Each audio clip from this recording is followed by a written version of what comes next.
Hoy es lunes 30 de marzo del 2026, día 31 de la guerra, y les quiero advertir que en cualquier momento podemos ser víctimas de un ataque, otro ataque de misiles desde Irán, desde el Yemen, desde Gaza o desde el Líbano. Es más, la última vez que hice aquí un video en este preciso lugar, hubo una amenaza y lanzaron misiles contra este lugar y yo no tenía dónde refugiarme. Sirena de guerra. Sirena de guerra. ¿Eh? Corta. Sí, sí. ¿Dónde nos refugiamos? Y acá, en otro medio, acá te ¿Nos quedamos acá? Y sí. Lo dejo, estoy filmando. Seguí. Vos seguís, nosotros seguimos filmando. No. Bajo. No, que protejámonos.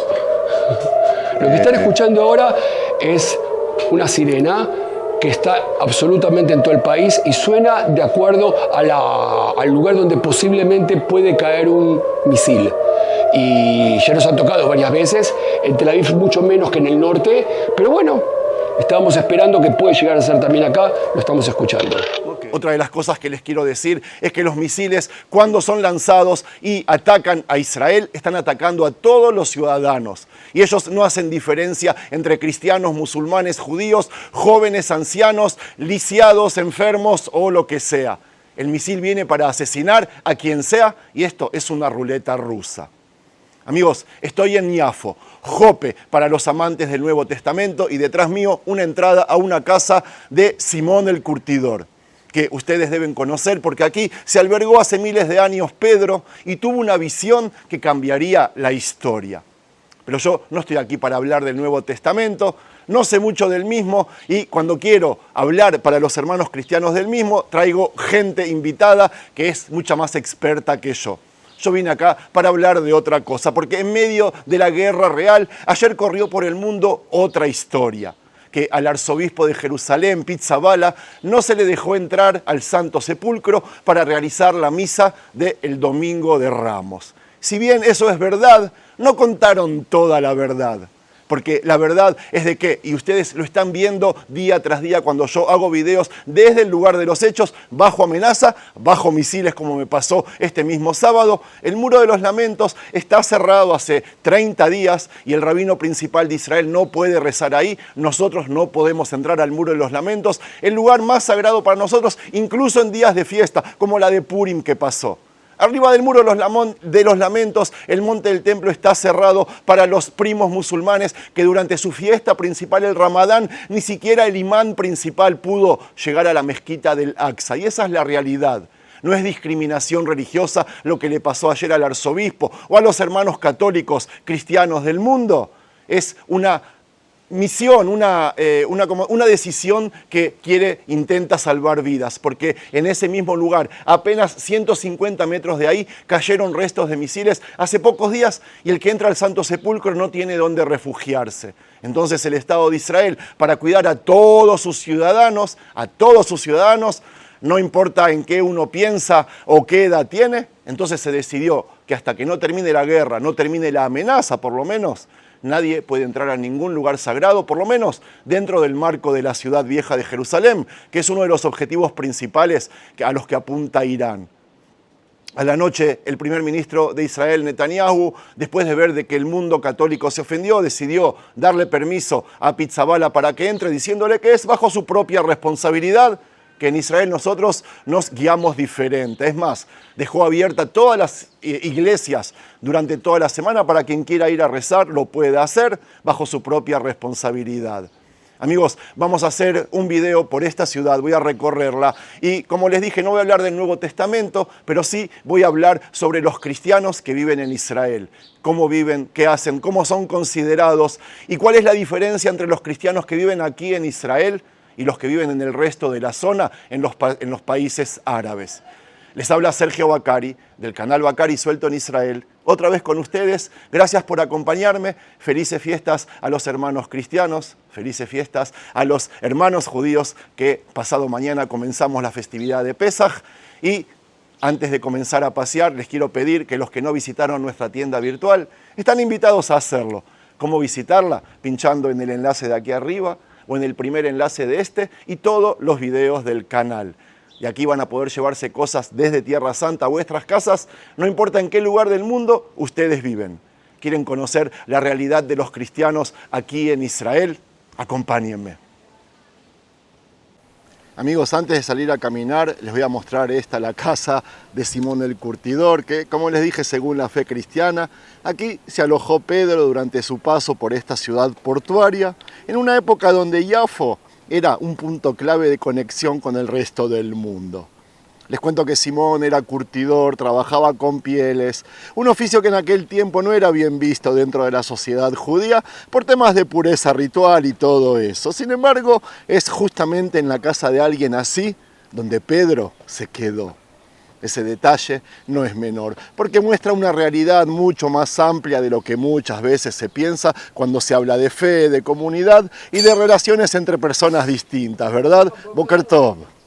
Este lugar quedó marcado por esa historia, por ese paso, y con los años se transformó en un punto de referencia para quienes siguen esas tradiciones.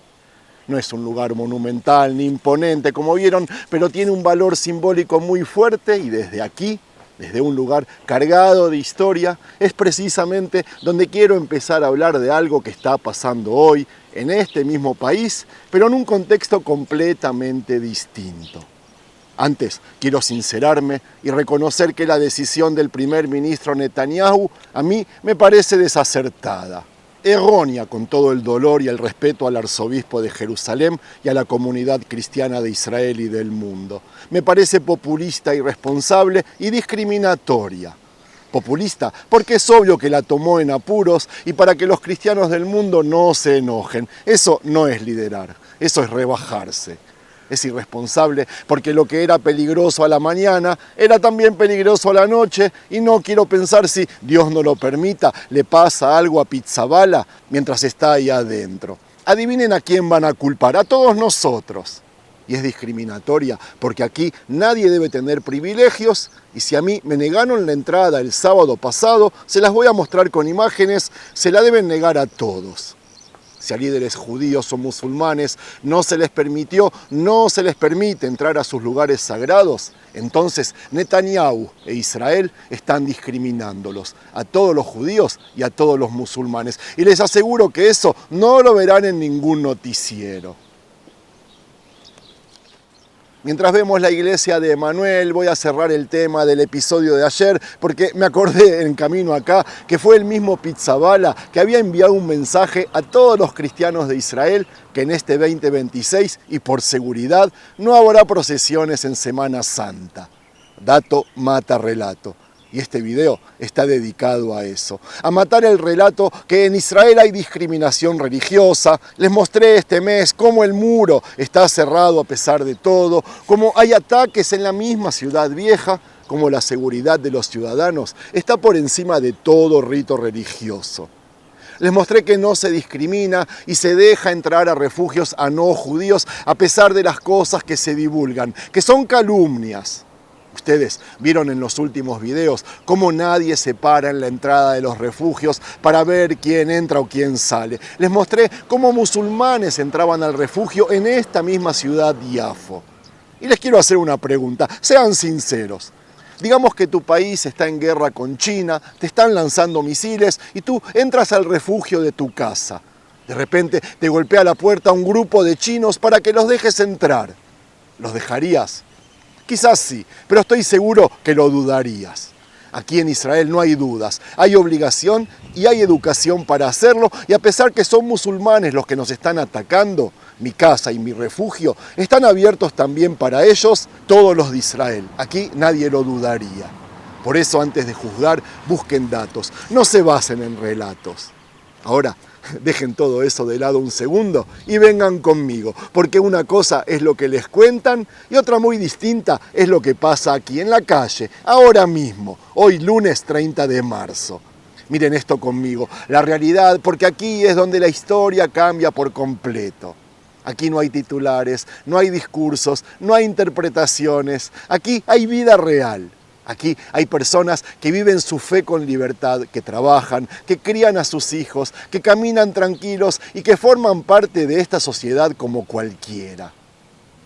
Hoy no verán muchas personas porque es temprano de mañana, estamos en guerra por si se olvidaron, es también feriado para los cristianos, pero les aseguro que aquí viven cristianos que están desde generaciones, que hablan hebreo, que son parte del país, que votan, estudian, crecen y eso no es menor. Su idioma madre, les cuento, es el árabe y la educación es cristiana, nadie la prohíbe. Cuando comparas esto con lo que está pasando en otros lugares de la región, la diferencia es fuerte. En varios países de Medio Oriente, las comunidades cristianas se están reduciendo año tras año. En algunos casos incluso desaparecieron casi por completo. Y eso pasa no por casualidad, sino por presión social, por falta de oportunidades, por miedo, por conflictos internos que los empujaron a irse. En lugares cercanos, incluso bajo autoridades palestinas, la población cristiana bajó muchísimo en las últimas décadas. Familias enteras que decidieron emigrar porque no veían ahí futuro. Belén, conocen, hace 2 décadas el 80% era cristiano. Hoy el 80% es musulmán. Belén es palestino, les recuerdo, Pero en Jerusalén, en contraste, a tan solo 5 kilómetros de ahí, la realidad de los cristianos es completamente opuesta. Son cada vez más. Si bien Israel no le permite a nadie que no sea judío venir a vivir al Estado sionista, por ley, los que estaban antes de esa ley siguen aquí y crecen con el tiempo. Eso no es discriminación. Aquí pasa lo contrario. Aquí los cristianos no solo siguen estando, sino que crecen, se desarrollan, avanzan en educación, en trabajo, en calidad de vida.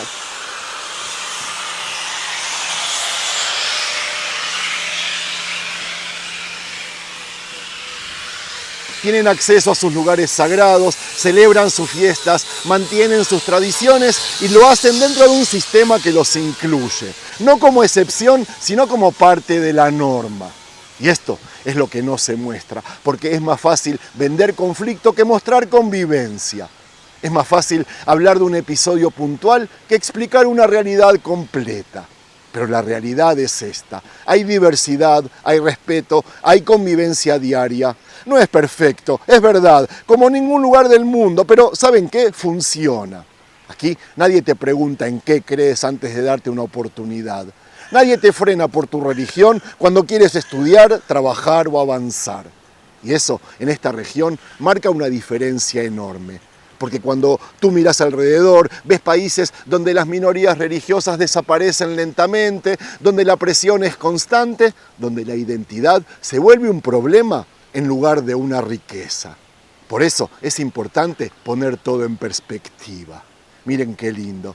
Mientras disfrutamos de Tel Aviv allá a lo lejos, más linda y fuerte que nunca, a pesar de los constantes ataques, quiero que diferencien que un hecho aislado no define una realidad entera.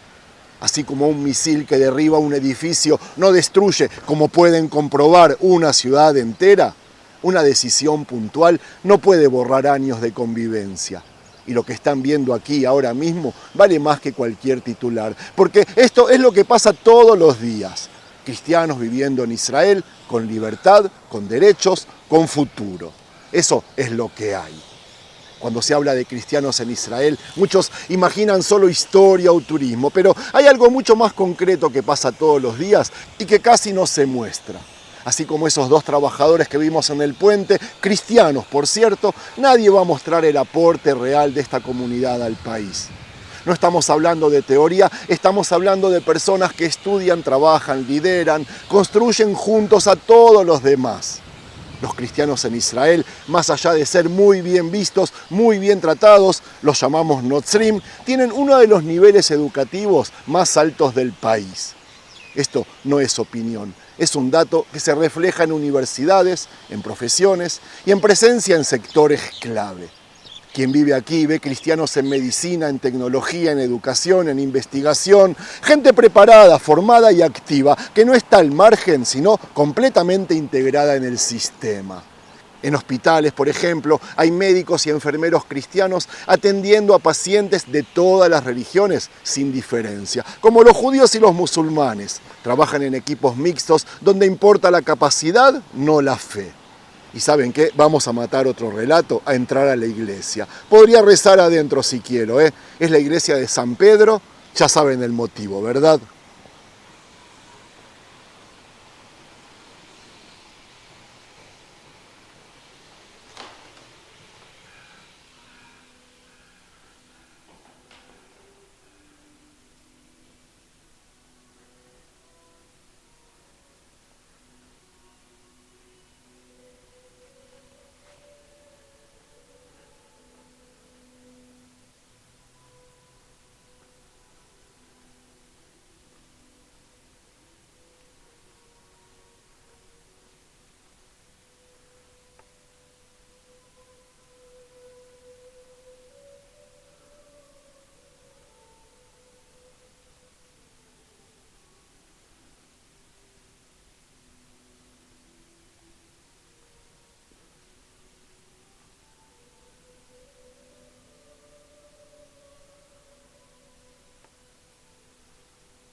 ¿Qué me dicen? Dato mata relato. Iglesia abierta, pueden entrar y orar. Y si antes les hablaba de medicina, lo mismo pasa en universidades, donde profesores cristianos enseñan a estudiantes judíos, musulmanes y de cualquier origen. Eso no es un discurso, es una realidad diaria. También hay empresarios profesionales independientes, gente que abre negocios, que genera empleo, que invierte y que forma parte del crecimiento económico del país como todos. No están aislados ni limitados, participan en todos los niveles, incluso en el ejército de Israel, a pesar de no estar obligados. Ellos lo hacen voluntariamente, hombres y mujeres, jurando el arma con el Nuevo Testamento. Y eso habla de un sistema que le permite avanzar a quien se prepara y trabaja sin importar su religión. Otro punto importante para mí es la juventud. Muchos jóvenes cristianos estudian carreras exigentes, se especializan, compiten y se destacan. No están mirando desde afuera, están adentro, empujando, creciendo. Y eso se traduce en una comunidad que no solo se mantiene, sino que evoluciona. Además, hay una presencia clara en el ámbito público, voces cristianas que participan en debates, en medios de comunicación, en espacios académicos, gente que opina, que aporta, que forma parte de la conversación del país, que es miembro del Parlamento, representándolos a pesar que son una ínfima minoría. Ellos no están silenciados ni relegados. Y todo esto construye una imagen muy distinta a la que muchas veces se muestra, a la que muchas veces quieren mostrar. Aquí no hay comunidad encerrada o limitada, hay una comunidad activa, visible y respetada en su día a día. Y eso se logra con oportunidades reales, con acceso a educación y con un sistema que funciona para todos los ciudadanos. Entonces, cuando ves esto de cerca, entiendes que no se trata solo de libertad de culto, se trata de algo más profundo. Se trata de la posibilidad de desarrollarse plenamente, de estudiar lo que quieres, de trabajar donde puedes aportar, de crecer sin que tu identidad religiosa sea un obstáculo. Y ese es un punto clave que muchas veces se pasa por alto, porque es fácil hablar de conflictos o de episodios puntuales, pero lo que define a una sociedad es lo que pasa todos los días. Y todos los días los cristianos en Israel están construyendo, aportando y siendo parte activa de un país que avanza. ¿Y saben qué? Para que esto no quede en algo general, les voy a traer datos. Hay lugares concretos que muestran este nivel de desarrollo. Por ejemplo, en el norte del país, la ciudad Milia, un pueblo de 100% católicos, donde el nivel socioeconómico es el segundo más alto de Israel. Sí, ahí hay educación, ingresos y calidad de vida por encima, muy por encima del promedio. Y no es casualidad, es el resultado de una comunidad que invierte en formación y progreso. También tenemos ciudades como Nazaret, donde la presencia cristiana es histórica y sigue siendo activa en comercio, educación y servicios. O Haifa, donde cristianos forman parte de una sociedad moderna, una sociedad con presencia en universidades, hospitales y sectores tecnológicos. Los hay también en Ramle, Lod, Jerusalén, por supuesto. En el ámbito académico, los cristianos en Israel tienen tasas de acceso a la educación superior más alta que los demás grupos minoritarios. Y eso se traduce en profesiones clave. Médicos, farmacéuticos, ingenieros, docentes. No es un dato menor, es una realidad medible. George Dick, por dar un ejemplo, representó a Israel en el exterior en medicina, o Salim Jubran, que llegó a uno de los cargos más altos del sistema judicial del país. Lucy Ayub, ¿quién no la vio en el mundo entero presentando el Festival de la Canción Eurovisión cuando fuimos sede aquí en Tel Aviv? Amigos, esto no es teoría. Son ejemplos concretos de integración, de crecimiento y de presencia real en todos los niveles del país. Llegamos al puerto, como ven, esa mujer es cristiana, los que beben ahí a la izquierda café también lo son. Y amigos, con todo esto sobre la mesa, ahora sí vale la pena cerrar la idea completa, porque una cosa, como les dije, es un hecho puntual, una decisión en un momento específico, y otra muy distinta es la realidad diaria de un país entero. Y cuando tú miras esa realidad con calma, con datos y con lo que estás viendo en este video, la conclusión es bastante clara. que Israel es un país donde conviven religiones distintas en un mismo espacio, con tensiones, con desafíos, pero también con reglas claras. Y dentro de ese marco los cristianos no están al margen, están dentro. Participan, crecen, se desarrollan, forman parte activa de la sociedad. Están aquí tomando café, como ven, y eso no se sostiene en discursos, se sostiene en hechos que se repiten todos los días. Aquí hay iglesias abiertas, como vieron, comunidades activas, como ven, celebraciones que se llevan a cabo, educación accesible, oportunidades reales, todo. Hay presencia de hermanos cristianos en sectores clave, en ciudades importantes y en espacios donde se toman decisiones. Y eso marca una diferencia concreta en una región donde en muchos otros lugares comunidades cristianas se reducen con el tiempo. Entonces, cuando comparas, entiendes mejor el cuadro completo. En varios países de Medio Oriente, los hermanos cristianos han ido desapareciendo lentamente. Menos familias, menos jóvenes, menos presencia. En algunos casos, como les dije, la migración fue la única salida para mantener su estilo de vida y su fe. Eso es algo que está documentado y que cualquiera puede verificar. No son relatos, son datos. Aquí en Israel, en cambio, la historia es distinta. Hay continuidad, hay crecimiento, hay estabilidad. Y eso no significa que todo sea perfecto, significa que hay una base sólida donde diferentes comunidades pueden vivir y avanzar. Por eso, amigos, es importante separar las cosas. Una decisión tomada en un contexto de seguridad no define la esencia de un país, no borra años de convivencia ni cambia una realidad que está a la vista. Y cuando alguien desde afuera intenta resumir todo en una sola frase o en un titular, está dejando afuera demasiado. ¿Muestra verdad? Sí. ¿Muestra toda la verdad? No. Entonces, lo que acabas de escuchar no es una excepción, es la norma. Es lo que pasa cuando no hay cámaras buscando conflicto, cuando no hay titulares buscando impacto. Es la vida normal de personas que creen distinto pero comparten un mismo espacio. Y al final, eso es lo que vale. No lo que se dice de lejos, sino lo que se vive todos los días. Así que antes de sacar conclusiones, antes de repetir como loros lo que otros dicen, vale la pena mirar, entender, cuestionarse y comparar. Porque cuando haces eso, la imagen cambia por completo. Y eso es exactamente lo que intenté mostrarles hoy. Espero que lo haya hecho con éxito. Shalom desde Israel y felices fiestas para todos.